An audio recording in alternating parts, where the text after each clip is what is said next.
दोस्तों मैं कुलदीप तिवारी आज आप लोगों के सामने फिर से एक बार काफी लंबे समय के बाद आपके पास आया हूं और मैं आपसे माफी चाहता हूं कि मैं इतना लंबा ब्रेक ले लिया हूं। आज मैं आपको क्लास 9th और 11th के गति के समीकरणों के निगमन के बारे में बताऊंगा। इसके 3 तरीके हैं। पहला तरीका गणितीय विधि, दूसरा ग्राफीय विधि, तीसरा कलन विधि। दोस्तों मैं आपसे वादा करता हूं कि आज के बाद इतना लंबा कभी ब्रेक नहीं लूंगा, आपसे जुड़ा रहूंगा और रेगुलर मैं वीडियो बनाने का प्रयास करूंगा। मैं आज फिर से स्टार्ट कर रहा हूं और आपके साथ हमेशा जुड़ा रहूंगा और मेरे इस चैनल को आपके सपोर्ट की बहुत जरूरत है। लाइक करें, शेयर करें, सब्सक्राइब करें। आज हम देखेंगे पहला तरीका जो है गणितीय विधि से गति के समीकरण को ज्ञात करना। तो दोस्तों देखते हैं गणितीय विधि से गति के समीकरण को कैसे ज्ञात करते हैं। हम मान लेते हैं एक गति के समीकरण में सबसे पहले हम ये मानते हैं कि किसी वस्तु कोई वस्तु है जिसका प्रारंभिक वेग स्मॉल u, अंतिम वेग स्मॉल v, t समय में वस्तु द्वारा प्राप्त किया गया त्वरण स्मॉल a तथा विस्थापन s है। तो गति के समीकरणों को हम इस प्रकार से ज्ञात करेंगे। हम थोड़ा सा पहले लिख लेते हैं कॉपी, फिर आपको बताते हैं अपने यहाँ पर। और आप सब लोगों से आप अपनी कॉपी पेन को साथ में रखें और हमारे चैनल को शेयर करें, सब्सक्राइब करें, लाइक करें, कमेंट करें। वस्तु का प्रारंभिक वेग स्मॉल u,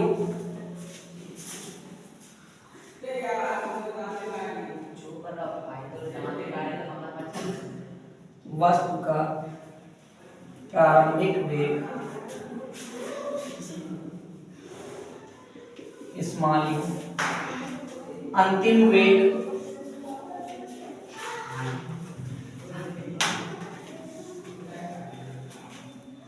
स्मॉल v, समय t, त्वरण a, विस्थापन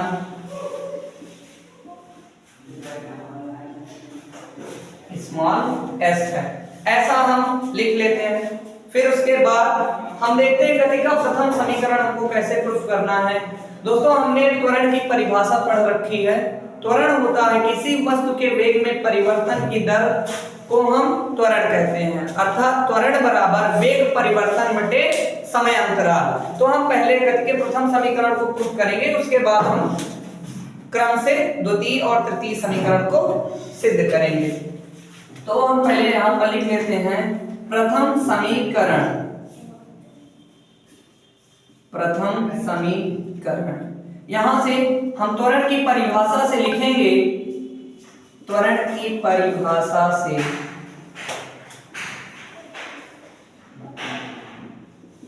त्वरण बराबर होता है वेग परिवर्तन बटे समय अंतराल। वेग परिवर्तन बटे समय अंतराल। यहां से आप देख सकते हो त्वरण, हम त्वरण को स्मॉल a से डिनोट करते हैं, तो हमने ये स्मॉल a कर लिया।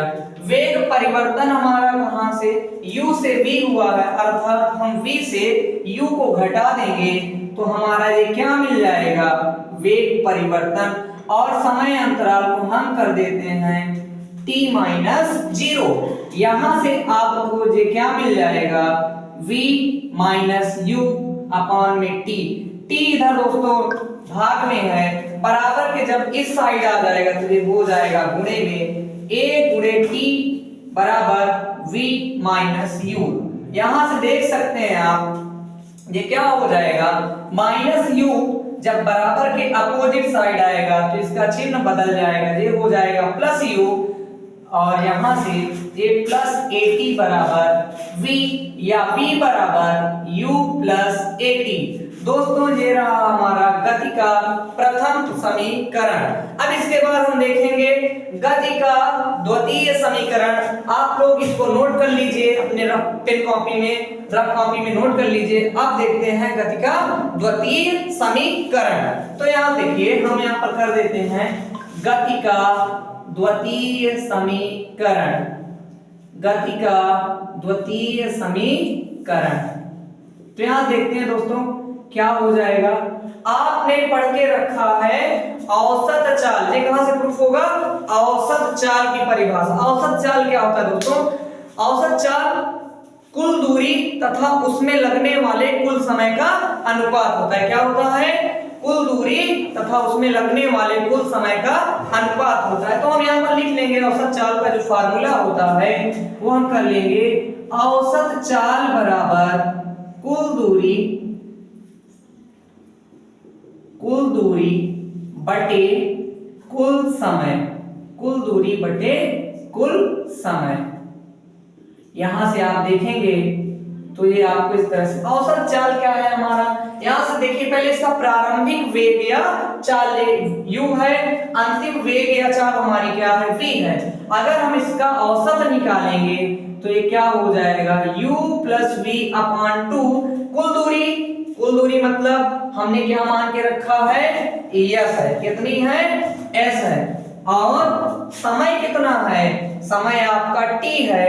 अब आप यहां से आप देख सकते हो u प्लस v अपॉन में 2। आप देखेंगे ये t इधर डिवाइड में इधर आ जाएगा, मल्टीप्लाई में ये बराबर हो गया s के। अब आप इसको समीकरण नंबर 1 मान लीजिए। समीकरण 1 मानने के बाद आप देखेंगे, समीकरण नंबर 1 मानने के बाद करोगे गति के प्रथम समीकरण से। आप जानते हैं गति का प्रथम समीकरण है क्या, अभी अभी आपने यहां पर सिद्ध किया है। गति का प्रथम समीकरण ये है v बराबर u प्लस at। अब आप यहां पर देखिए समीकरण 2 को गौर से देखिए थोड़ा सा, जी आपको क्या मिल जाएगा, v यहां पर दिया हुआ, क्या दिया हुआ है, v। तो हम यहां से v का मान समीकरण 1 में रख देते हैं। क्या करें, v का मान समीकरण 1 में रख देते हैं। v का मान समीकरण 1 में रखने पर, समीकरण 1 में रखने पर मैं इधर इसको थोड़ा सा मिटा लेता हूं। आप इसको रफ और कॉपी में वीडियो रोककर इसको लिख सकते हैं, क्योंकि मेरे पास बोर्ड का स्पेस थोड़ा कम है। तो मैं इसके बाद यहां से फिर से करता हूं, और इसके आगे यहां से मैं इरेज कर देता हूं। गति का प्रथम समीकरण आप नोट कर लीजिए, द्वितीय, फिर इसके आगे आप देखिए।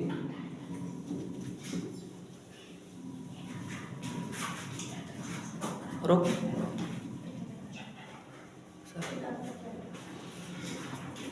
फिर यहां देखिए, जे इसके बाद क्या हो जाएगा, हम यहां पर v की जगह पर u प्लस at रख देते हैं।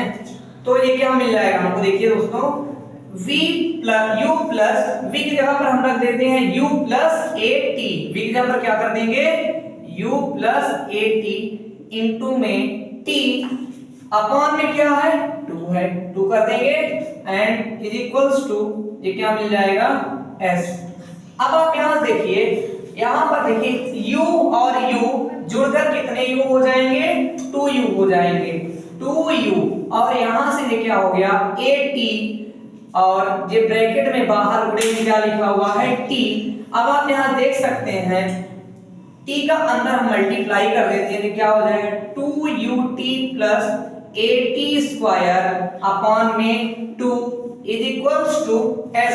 अब आप यहां देख सकते हैं, इसको हम थोड़ा अलग अलग कर लेते हैं, ut upon 2 plus at square upon 2 J equal किसके है, s के। अब आप यहां से देख सकते हैं जे हमारा s बराबर क्या मिल जाएगा, ut, यहां से 2 से 2 कैंसिल हो गया, और इसको हम ऐसे लिख सकते हैं 1/2 इंटू at स्क्वायर। तो दोस्तों ये हमारा गति का द्वितीय समीकरण भी प्रूफ हो जाता है गणितीय विधि से। s बराबर ut plus half at square, s बराबर ut प्लस हाफ। यहाँ पर हमने गति का द्वितीय समीकरण कर लिया है, इसको आप कॉपी में वीडियो पॉज करके लिख सकते हैं।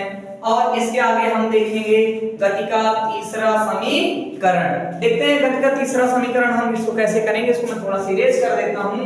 अब यहां से हम करेंगे गति का तृतीय समीकरण। इसको आप नोट कर लीजिएगा। आशा करता हूं कि ये आपको समझ में आया होगा, और जहां पर नहीं आया कमेंट करिए, मैं इसको आपको समझाने का प्रयास करूंगा।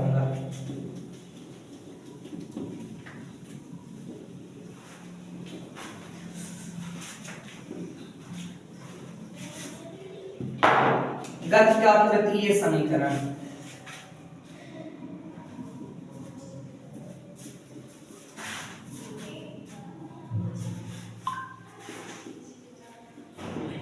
गति का तृतीय समीकरण। तो देखिए दोस्तों, यहां पर भी हम क्या करेंगे, यहां पर समीकरण यहां से हम देखते हैं। तो ये क्या होता है, आप यहां पर फिर से आप औसत चाल की डेफिनेशन यूज करेंगे। औसत चाल बराबर होता है कुल दूरी बटे कुल समय। यहां पर हम देखते हैं क्या होता है, औसत चाल बराबर क्या होता है, कुल दूरी बटे कुल समय। कुल दूरी बटे कुल समय। अब आप यहां देख लीजिए, फिर वही काम करेंगे जैसे दूसरे समीकरण में हमने किया था। आप देखेंगे औसत चाल मतलब u प्लस v अपॉन में 2, और ये कुल दूरी s, कुल समय t। यहां से देखिए t इधर डिवाइड में इधर आ जाएगा, मल्टीप्लाई में क्या हो जाएगा, मल्टीप्लाई में हो जाएगा। ये हमने इधर मल्टीप्लाई कर दिया। अब आप यहां से देखिए ये क्या हो जाएगा, u प्लस v। हम यहां पर इसको समीकरण नंबर 1 मान लेते हैं। क्या कर लेते हैं इसको, समीकरण नंबर 1। फिर हम देखते हैं गति के प्रथम समीकरण से, गति के प्रथम समीकरण से, गति के प्रथम समीकरण से ये क्या हो जाएगा, ध्यान देखिए क्या हो जाएगा।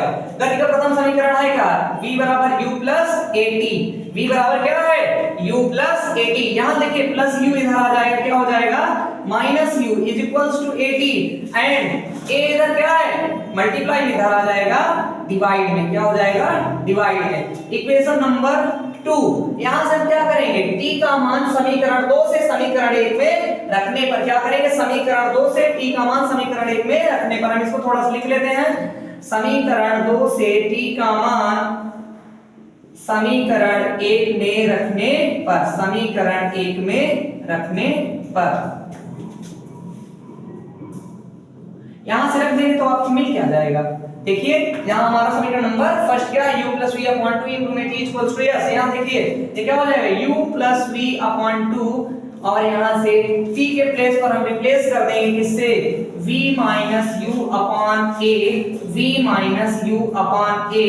यहां से ये क्या हो जाएगा, किसके इक्वल है, s के इक्वल। देखिए इधर 2 और a क्या है, डिवाइड में है, इक्वल की साइड आ जाएगा तो क्या हो जाएगा, मल्टीप्लाई में। इसको ऑर्डर चेंज कर लेते हैं, u प्लस v कर देते हैं, v माइनस u कर देते हैं। ये क्या हो जाएगा, 2as। यहां देखिए एक ब्रैकेट में प्लस b, अगले ब्रैकेट में माइनस b। आपने एक फार्मूला पढ़ा होगा इस तरह से, a square minus b square equals to, एक ब्रैकेट में a माइनस b, अगले ब्रैकेट में a प्लस b। यहां देखिए क्या हो जाएगा, v square minus u square equals to 2as। ये माइनस u स्क्वायर, इसका साइड चेंज करेंगे तो ये प्लस u स्क्वायर हो जाएगा।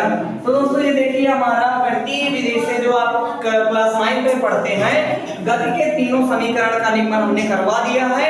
और इसके बाद अब देखिए ग्राफीय विधि से, ग्राफीय विधि से हम क्या करेंगे, गति के तीनों समीकरण का निगमन करेंगे। अब हम क्या सीखेंगे, ग्राफीय विधि से गति के समीकरण का निगमन। हम यहां से देख लेते हैं। पहले आप जानते हो कि x अक्ष पर हम ऑलवेज क्या लेते हैं, टाइम। क्या लेते हैं, टाइम। और y अक्ष पर हमेशा क्या लेते हैं, क्या लेते हैं, डिस्टेंस हो गया, डिस्प्लेसमेंट हो गया, वेलोसिटी हो गई, ये सब हम क्या लेते हैं, y अक्ष में। हम यहाँ मान लेते हैं कोई एक मूल बिंदु हो गया O, यहाँ से एक बिंदु चलना शुरू करता है और t समय पश्चात इस स्थिति पर पहुंच जाता है। हम इसको दे देते हैं A, B इसका नाम देते हैं पोजीशन A से पोजीशन B t समय बाद पहुंच जाता है। यहाँ देखिए हम इसको थोड़ा सा मिला देते हैं इस तरह से। देखिए यहाँ से मान लेते हैं इसका जो वेग है क्या है, u है, और ये टाइम क्या है, ये t है। ये क्या है, t है। ये देखिए एक आयत बन रहा है, इसको हम नाम दे देते हैं c, इसको दे देते हैं d। यहाँ पर देखिए दो आकृतियां दिख रही हैं, एक त्रिभुज दिख रहा है a b c दिख रहा है, और एक आयत दिख रहा है o a c d दिख रहा है। अब आप देखो ये इसके समांतर है तो ये भी क्या हो जाएगा, t हो जाएगा। इस पूरी दूरी को हम क्या मान लेते हैं, यहाँ पर कैसे v से गया है, कैसे v वेग से गया है। आप देखिए BC क्या हो जाएगी, पूरी दूरी V है, ये दूरी U है। अगर इस पूरी दूरी में से इतनी दूरी निकाल देंगे तो ये BC बचेगा और BC की वैल्यू क्या आ जाएगी, V माइनस U। दोस्तों यहाँ पर एक चीज और ध्यान देने वाली बात है, यहाँ पर जब आप त्वरण निकालेंगे तो आपको ढाल निकालना पड़ेगा। ग्राफ पर क्या निकालना पड़ेगा, ढाल। क्या निकालेंगे, ढाल। त्वरण के लिए आप क्या निकालेंगे, ढाल। क्या निकालेंगे, ढाल। और विस्थापन या दूरी के लिए क्या निकालेंगे, क्षेत्रफल। ग्राफ का क्षेत्रफल, किसका, ग्राफ का, किसका क्षेत्रफल, ग्राफ का क्षेत्रफल निकालेंगे। तो दोस्तों यहां से देखो, जैसे हमें गति का प्रथम समीकरण ज्ञात करना है तो हम यहां पर यूज करेंगे त्वरण, गति का प्रथम समीकरण। यहां देखिए त्वरण बराबर A बराबर क्या, यहां पर देखिए एक ट्रायंगल दिख रहा होगा आपको, त्रिभुज ABC। किससे, यहां पर थोड़ा सा मैं कर लिख देता हूं, त्रिभुज ABC से ये क्या हो जाएगा, ये मिल जाएगा हमको A बराबर y अक्ष, इसकी ढाल क्या होती है, y अक्ष बटे x अक्ष। ये आप क्लास 11th में पढ़े होंगे अभिरेखा, अगर यदि आपने पढ़ा होगा तो पढ़ा होगा, नहीं जब आप 11th में जाएंगे तब आप इसको पढ़ेंगे। यहां से देखिए ये आपको क्या मिल जाएगा, y अक्ष में यहां पर देखिए इस त्रिभुज में क्या है, BC है, क्या है, BC अपॉन में ये क्या है, AC। अब आप यहां देखिए BC की वैल्यू क्या है, V माइनस U अपॉन यहां से AC की वैल्यू क्या हो गई, T हो गई। याद है कि T अपॉन में इस साइड आ गया ATV माइनस U और ये माइनस U इस साइड आ जाएगा तो आपको क्या मिल जाएगा, V बराबर U प्लस AT। अब आप देखेंगे ये आपका गति का प्रथम समीकरण ग्राफीय विधि से हो गया। अब इसी तरह हम गति का द्वितीय समीकरण करेंगे और ये हमको कुछ इस तरह से मिलेगा। यहाँ पर हम कर लेते हैं गति का द्वितीय समीकरण। क्या, गति का द्वितीय समीकरण, द्वितीय समीकरण। यहाँ से देखिए गति का द्वितीय समीकरण, यहाँ से आप देखिए आप क्या करोगे, यहाँ पर आपको दो ग्राफ दिख रहे होंगे, एक ट्रायंगुलर शेप में है, एक रेक्टेंगुलर शेप में है। तब आप यहाँ देखेंगे हम दोनों अगर यस निकालना है, विस्थापन में क्या होता है, यस क्या होता है, ग्राफ का क्षेत्रफल होता है। क्या होता है, ग्राफ का क्षेत्रफल। तो ये यहाँ से क्या हो जाएगा, यस इज इक्वल्स टू त्रिभुज ABC का क्षेत्रफल, तो area of triangle ABC plus ये क्या हो जाएगा, area of rectangle OACD, area of rectangle OACD। अब आपको पता है दोस्तों त्रिभुज का क्षेत्रफल क्या होता है, त्रिभुज का क्षेत्रफल होता है, मैं यहाँ पर लिख देता हूँ 1/2 बेस इनटू हाइट। क्या होता है, 1/2 बेस इनटू हाइट। और रेक्टेंगल का क्या होता है, आपको पता है जब हमारा रेक्टेंगुलर आयत होता है तो ये क्या होता है, एरिया रेक्टेंगुलर, ये क्या होगा, बेस इनटू हाइट। क्या होता है, बेस इनटू हाइट। अब आपको यहाँ से देखने मिल जाएगा, यहाँ से हम करेंगे S is equals to triangle ABC का एरिया क्या हो जाएगा, यहाँ देखिए बेस क्या है, यहाँ पर AC है, क्या करेंगे पहले 1/2 बेस क्या है, बेस है हमारा AC, तो ये क्या कर देंगे, AC कर देंगे और यहाँ से इसकी हाइट क्या है, BC है, क्या है, BC, इसको अलग कर लिए प्लस एरिया ऑफ रेक्टेंगल क्या होता है, बेस, बेस हमारा क्या है, ये है बेस है OD, क्या है OD और हाइट इसकी क्या है OA, क्या है OA। हम यहाँ से OA कर देंगे, यहाँ देखिए 1/2 और यहाँ से आपको क्या मिल जाएगा, AC कितना है, AC हम देख लेते हैं, AC कितना है हमारा, T है, क्या है T। और BC क्या है, BC आपको दिख रहा है यहाँ से, BC हमारा क्या है V माइनस U, क्या है V माइनस U। OD क्या है, OD देखिए, OD आप देखेंगे OD क्या है, OD T है, क्या है T है प्लस OA क्या है, U है, OA हमारा क्या है U है, ये हो गया U, सॉरी मल्टीप्लाई, यहाँ पर हम मल्टीप्लाई कर देंगे, ये मल्टीप्लाई हो गया। अब आप यहाँ देखिए S is equals to 1/2 V minus U और यहाँ से ये क्या हो जाएगा plus UT, equation number first. और अभी आपने गति का प्रथम समीकरण आपने क्या पढ़ा, V बराबर U प्लस AT। गति के प्रथम समीकरण से ये आपको क्या मिल जाएगा, v बराबर u प्लस at, ये u इधर आ जाएगा माइनस u, और यहां से देखिए ये क्या बचा, at बचा। इसका मतलब क्या है, v माइनस u को हम किससे रिप्लेस कर देंगे, at से। किससे कर देंगे, at से। यहां से हम थोड़ा सा इसको इरेज कर दें, आप इसको नोट कर लीजिएगा, और ये सारी चीजें आप वीडियो रोक कर भी आप एक बार देख लीजिएगा। जहां पर आपको कोई समस्या है एक बार कमेंट जरूर करें। हम इसके आगे देखते हैं कि क्या हो जाएगा, ये हम कर देते हैं, यहां से v माइनस u किससे रिप्लेस कर देंगे, at से। यहां समीकरण नंबर 1 में देखिए v माइनस u, यस बराबर 1/2t, यहां से v माइनस u को हम किससे रिप्लेस कर देंगे, at से। किससे कर देंगे, at से, प्लस ut, ये क्या हो जाएगा, यस बराबर ut प्लस हाफ, 80 को t से मल्टीप्लाई करेंगे तो ये क्या हो जाएगा, 80 स्क्वायर। अब दोस्तों इसके बाद हम देखेंगे गति का तृतीय समीकरण। गति का तृतीय समीकरण हम प्रूव करेंगे, इसको आप नोट कर लीजिए कॉपी में, और इसको रोक कर जहां पर भी दिक्कत हो एक बार कमेंट जरूर करिए, इसको नोट कर लीजिएगा।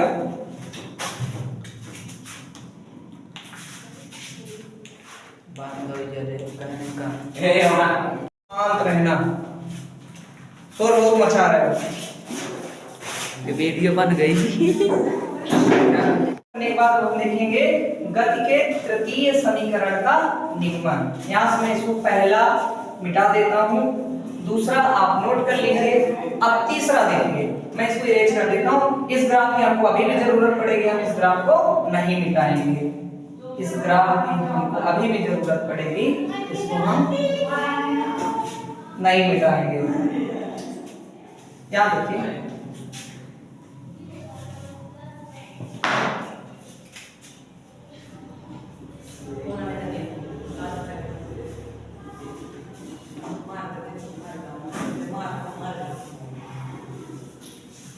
यहां से देखते हैं हम, यहां से फिर से काम करेंगे। यहां पर आपको पता है, आपने छोटी क्लासों में पढ़ा होगा, समलंब चतुर्भुज का क्षेत्रफल या ट्रेपीजियम, इसको क्या बोलते हैं, ट्रेपीजियम बोलते हैं, या समलंब चतुर्भुज, इसको आपने पढ़ा होगा, समलंब चतुर्भुज का क्षेत्रफल।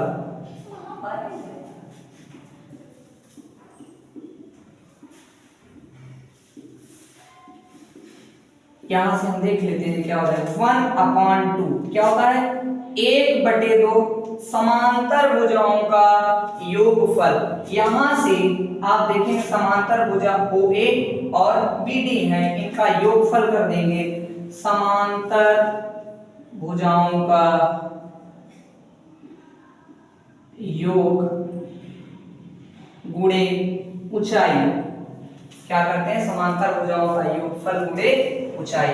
तो हम यहां से इसका यूज करते हुए हम इसका प्रूफ करेंगे गति का तृतीय समीकरण। यहां से समलंब चतुर्भुज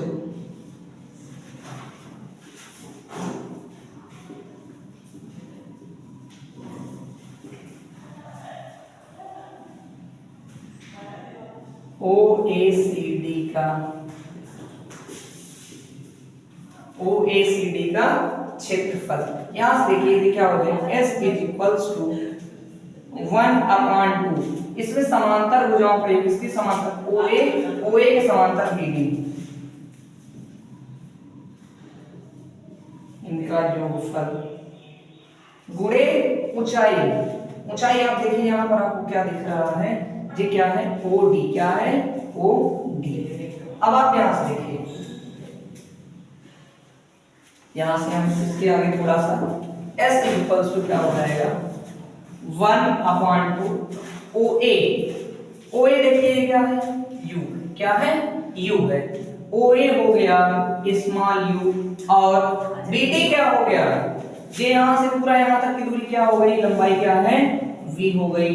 और यहां से OD देखिए, OD क्या है, T है, क्या है, T है। ये हम यहां से कर देंगे S बराबर, और हम यहां पर एक चीज, इसको समीकरण नंबर 1 मान लेते हैं। क्या कर देते हैं, समीकरण नंबर 1। यहां देखिए गति के प्रथम समीकरण से, गति के प्रथम समीकरण से, यहां से देखिए गति का प्रथम समीकरण है क्या, आप जानते हो, v बराबर u प्लस at। यहां से देखिए हम t को कैसे रिप्लेस करेंगे, प्लस u इधर आ जाएगा, माइनस u, और ये बराबर किसके हो जाएगा, ए टी के। v माइनस यू अपॉन में ये ए इधर बड़े में इधर आ गया बटे में, और हम इस t की वैल्यू कहां पर रख देंगे, मैं इसको थोड़ा सा इरेज कर देता हूं, आप इसके बाद देखिए इसको जब आप नोट कर लिए होंगे।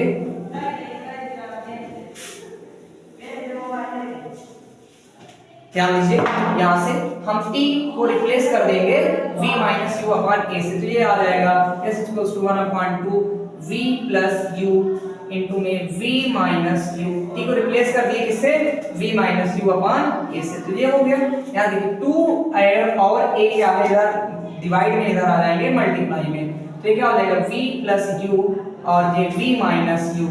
यहां से देखिए 2as इक्वल्स टू, आपने फिर से वही फार्मूला यूज करेंगे, a ब्रैकेट में a प्लस b और b ब्रैकेट में a माइनस b, ये क्या हो जाएगा v square minus u square equals to, अगर हम इसको u स्क्वायर इस साइड लाएंगे तो क्या हो जाएगा u स्क्वायर प्लस 2as। ये हमारा गति के तीनों समीकरण ग्राफीय विधि से, और हम लास्ट तरीका देखेंगे कलन विधि से, जो 11th वालों के लिए बहुत ही इंपॉर्टेंट है, हम इसको कलन विधि से अभी प्रूव करेंगे। आप इसको सारा नोट कर लीजिए और इसके बाद हम देखते हैं कलन विधि से। अब देखेंगे दोस्तों कलन विधि से गति के समीकरणों का निगमन, जो क्लास 11th के लिए हमने यहाँ पर लिखा क्लास 9th एंड 11th, तो ये कलन विधि से 11th वालों के लिए इंपॉर्टेंट है। कलन विधि से, कलन विधि से गति के समीकरणों का निगमन, गति के समीकरणों का निगमन,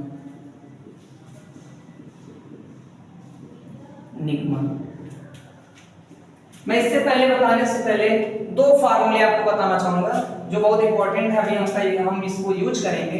यहां देखिए, अगर हम x के सापेक्ष x की घात n का अवकलन करते हैं तो ये हमको प्राप्त होता है nx की पावर n माइनस 1। ये इस तरह से हमारा ये फार्मूला है हो जाएगा।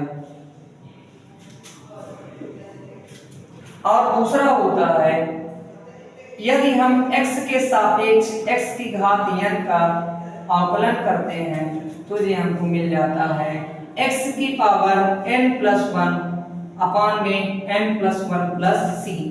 ये आपको, ये यहाँ पर c क्या है, अचर है, और हम इन दोनों फार्मूलों का यूज करते हुए अपने गति के तीनों समीकरणों को कलन विधि से हल करेंगे। यहाँ से देखिए, हम यहाँ पर यूज क्या करते हैं, आपको पता है त्वरण की परिभाषा क्या होती है। त्वरण की परिभाषा से 11th वालों के लिए इंपॉर्टेंट है, 9th वाले भी चाहे तो इसको सीख सकते हैं। परिभाषा से आप जानते हो ये क्या होता है, a equals to dv upon dt, dv upon dt। अब आप यहाँ देखिए, थोड़ा सा गौर कीजिए, यहाँ पर हम इस dt को इस साइड ले आते हैं, ये क्या है, dv डिफरेंस इन वेलोसिटी, क्या difference in velocity upon difference in time. आपने ही त्वरण की परिभाषा पढ़ी है, वेग परिवर्तन बटे समय अंतराल। अब आप यहाँ देखेंगे dt इधर अपॉन में है, इधर आ गया मल्टीप्लाई में हो गया dt, और ये क्या हो गया dv। अब आप देखिए, हमारी कोई भी ऑब्जेक्ट या बॉडी कहां से, शून्य टाइम से स्टार्ट होके t टाइम तक जाती है, तो हम इसकी लिमिट कहां से, dt की लिमिट क्या कर देंगे, 0 टू t dt, और हमारा जो dv है कहां से, u से स्टार्ट होता है और अंतिम में कहां तक पहुंचता है, v तक पहुंचता है। कहां तक पहुंचता है, v तक। इस तरह से आप देखेंगे, यहां देखिए a 0 टू t, यहाँ देखिए 1 का मल्टीप्लाई हम कर सकते हैं, और इसी तरह इधर भी कर देंगे u टू v 1 dv। अब आप यहाँ देखिए, ये क्या हो जाएगा, a इंटू t के सापेक्ष यदि हम किसी अचर का अवकलन करेंगे या किसी के सापेक्ष हम अचर का अवकलन समाकलन करते हैं तो उसकी वैल्यू हमको वही चर प्राप्त हो जाता है। यहाँ देखिए dt का समाकलन हमने कर दिया तो ये क्या मिल गया, t मिल गया, और ये यहाँ लिमिट 0 टू t हो जाएगा, और ये क्या हो जाएगा, 1 का अवकलन v के सापेक्ष करेंगे तो ये क्या मिल जाएगा हमको, v मिल जाएगा। क्या मिल जाएगा, यहाँ dv है, 1 का समाकलन किए तो ये क्या मिल गया, v मिल गया। ये कहां से कहां तक, u टू v। जब लिमिट लगी रहती है तो upper limit minus lower limit, मतलब क्या है इसका, t के प्लेस पर t, फिर एक बार रखेंगे 0, तो ये क्या हो जाएगा, अपर लिमिट हो गई हमारी t minus lower limit, t के प्लेस पर हम क्या कर देंगे 0 कर देंगे, तो क्या मिल जाएगा a इंटू टी माइनस 0। और यहाँ से क्या मिल जाएगा, यहाँ से ध्यान देंगे ये v तो v ही है, और इसकी लोअर लिमिट जैसे ही u रखेंगे तो आप देखिए यहाँ से t से 0 घटाएंगे तो t ही मिलेगा, ये क्या हो गया v माइनस u, a का मल्टीप्लाई t से करेंगे तो क्या हो गया at हो गया, और ये क्या हो गया v माइनस u, ये माइनस u इस साइड आ जाएगा तो ये प्लस में, तो ये क्या मिल जाएगा v बराबर u प्लस at, ये आपके गति का प्रथम समीकरण है। अब आप यहाँ देखेंगे द्वितीय समीकरण के बारे में हम चर्चा करेंगे। द्वितीय समीकरण आपको पता है कि गति का द्वितीय समीकरण हम इसको प्रूव करेंगे। यहाँ पर मैं द्वितीय समीकरण हम करेंगे यहाँ से, तो आप जानते हो वेग की परिभाषा से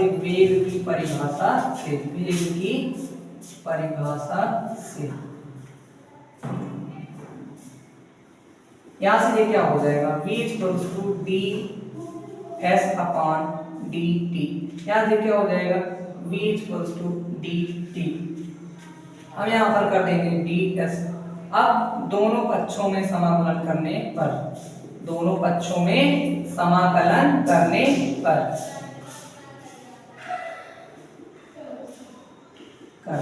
पर यहाँ से कर देंगे तो क्या मिल जाएगा, आपको पता है v बराबर क्या होता है u प्लस at, क्या होता है ये यहाँ से हम कर देंगे, और यहाँ से v की वैल्यू भी रख देंगे u प्लस at इंटू में dt, और इसकी लिमिट कहाँ से, हमारा t टाइम कहाँ से स्टार्ट होगा 0 to t, और ये यहाँ से क्या हो जाएगा ds 0 से s तक जाएगा, तो ये क्या हो जाएगा s।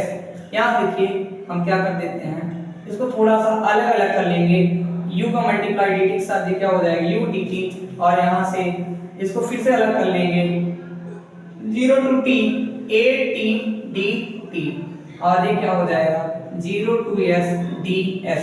अब आप यहाँ देखिए u को हम बाहर निकाल लेते हैं 0 to t dt, और यहाँ से प्लस a बाहर कर लेंगे 0 to t t dt, इसकी पावर 1 है। अब आप यहाँ देखिए 0 to s ds। अब आप यहाँ देखिए यहाँ पर 1 है, 1 का और समाकलन हम करेंगे t के सापेक्ष, तो क्या हो जाएगा t 0 to t, क्या हो जाएगा 0 to t, 0 to t। यहाँ देखेंगे हर्षित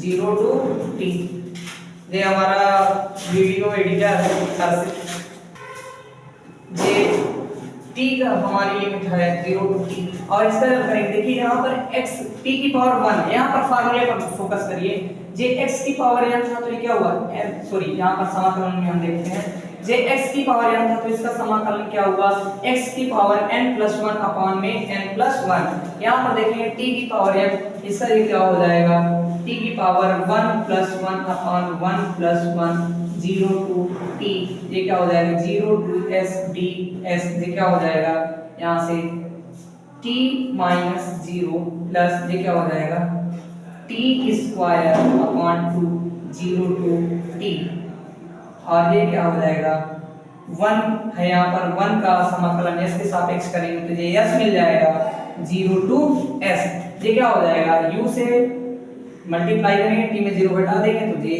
t आ गया। और आपको यहाँ से पता है इसके मल्टीप्लाई में a था तो जी a भी कर देंगे, जी a है तो यहाँ पर हम a कर देंगे, ये हो गया a, और यहाँ से क्या हो जाएगा हम इसको करेंगे t² अपॉन 2 0, तो ये क्या मिल जाएगा, इसको करेंगे s माइनस 0, तो ये हमारा हो जाएगा ut plus 1 upon 2 at² equals to s equals to ut plus half at²। ये रहा आपका गति का द्वितीय समीकरण। दोस्तों इसको आप नोट कर सकते हैं, मैं इसके बाद आपको गति का तृतीय समीकरण करवाता हूं, आप इसको नोट कर लीजिए। और जहां पर भी जो चीजें आपको ना समझ में आ रही हो उसके लिए आप कमेंट करिए, मैं आपको जरूर हर एक समस्या का समाधान करूंगा। और इसके बाद अब देखिए गति का तृतीय समीकरण। हाँ, तो यहाँ देखिए गति का तृतीय समीकरण हमने पीछे बताया था, उसको आशा करते हैं आप नोट कर लिया होगा और समझ में भी आपको आया होगा। आपसे थोड़ा सा यही गुजारिश है कि आप थोड़ा सा हमारे चैनल को सब्सक्राइब करें, लाइक करें, शेयर करें और कमेंट करें। तो यहाँ से इसके बाद हम देखते हैं क्या, गति का तृतीय समीकरण। आइए देखते हैं। आप जानते हो क्या त्वरण की परिभाषा आपको पता है क्या होती है त्वरण की परिभाषा? हम लिख लेते हैं त्वरण की परिभाषा से। क्या करेंगे? त्वरण की परिभाषा से। तो देखिए ये क्या हो जाएगा, A इक्वल्स टू dV/dt। अब यहाँ से हमें थोड़ा सा चेन रूल होता है, अवकलन में डिफरेंशिएशन में चेन रूल होता है, वहां आपको सीखने की जरूरत नहीं, बस थोड़ा सा यूज है, इसको देख लीजिए। यहाँ हम क्या करते हैं, dV/dt ds से मल्टीप्लाई कर देते हैं और ds से क्या कर देते हैं, डिवाइड। क्या कर देते हैं, ds से मल्टीप्लाई और ds से डिवाइड। एक काम करेंगे, ds इधर डिवाइड में इधर आ जाएगा, मल्टीप्लाई और ये dv इसको साथ साथ कर लेते हैं ds/dt। यहां से आप देखेंगे, यहां देखिए ये क्या मिल गया, ads is equals to ds/dt। क्या होता है आपको पता है, ये तो वेलोसिटी होती है। क्या होती है, वेलोसिटी या वेग। ठीक, यहां से देखिए ds/dt किस में आ गया, v में। अब हम इसको आसानी से दोनों पक्षों में इसका क्या कर देंगे, समाकलन। दोनों पक्षों में समाकलन करने पर, दोनों पक्षों का समाकलन